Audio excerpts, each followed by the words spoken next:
Story 1. Missed Connections, Nightmare. Craigslist has a section called Missed Connections, a place for hopeful, funny, or weird encounters. But one post made my blood run cold.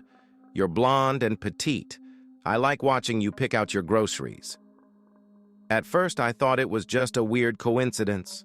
After all, I am blonde and petite, and I had been grocery shopping the day before. I brushed it off and kept scrolling, but a week later, in that same grocery store, the coincidence turned into a nightmare. I was focused on my shopping list, the store sparsely populated, everyone blending in with masks. That's when I felt it, that unmistakable feeling of being watched. My skin prickled. I turned and saw a man at the end of the produce aisle staring. His eyes were cold, vacant. My heartbeat quickened. I tried not to stare back, but his gaze was piercing. He was short, overweight, middle-aged. This wasn't random. He was here for me. I rushed through the aisles, grabbing whatever I could just to leave. My hands trembled as I paid. Outside, in the parking lot, dread gripped me tighter. He was following me.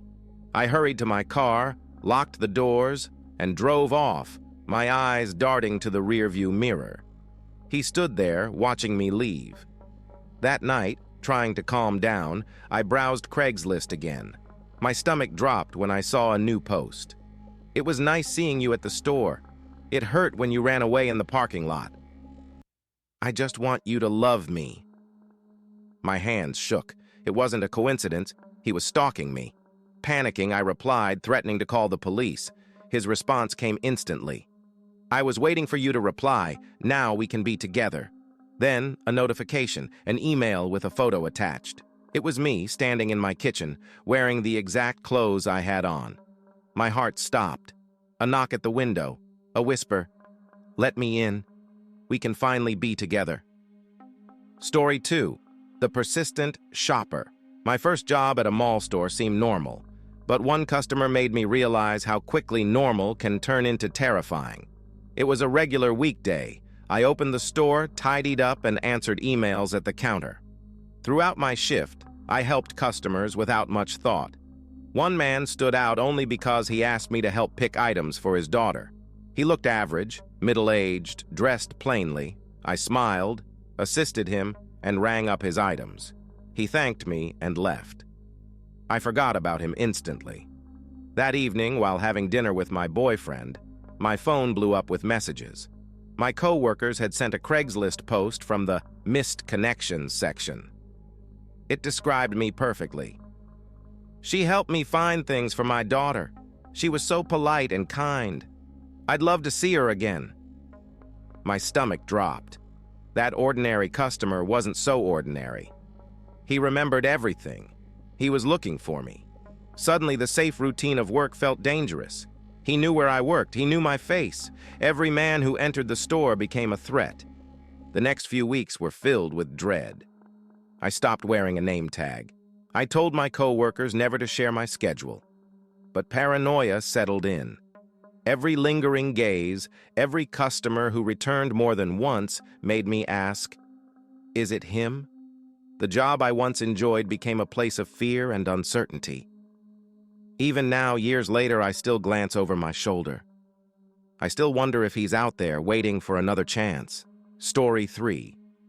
The Broken Car Trap. Breaking down in an empty parking lot with 2 young kids is stressful enough. But that night, stress turned to terror. We had just finished a late appointment at a new pediatrician's office on the outskirts of town. By the time we left, our black Jeep was the only car left. I strapped the kids into their seats and tried to start the car. Just a strange clicking sound. I called for roadside assistance and waited. After 30 minutes, a pickup truck arrived. The man who stepped out looked rough around the edges, but he offered to help. He tinkered under the hood, repeatedly asking me to come look at a loose wire. I refused, staying in the driver's seat. His tone grew frustrated, his behavior more unsettling.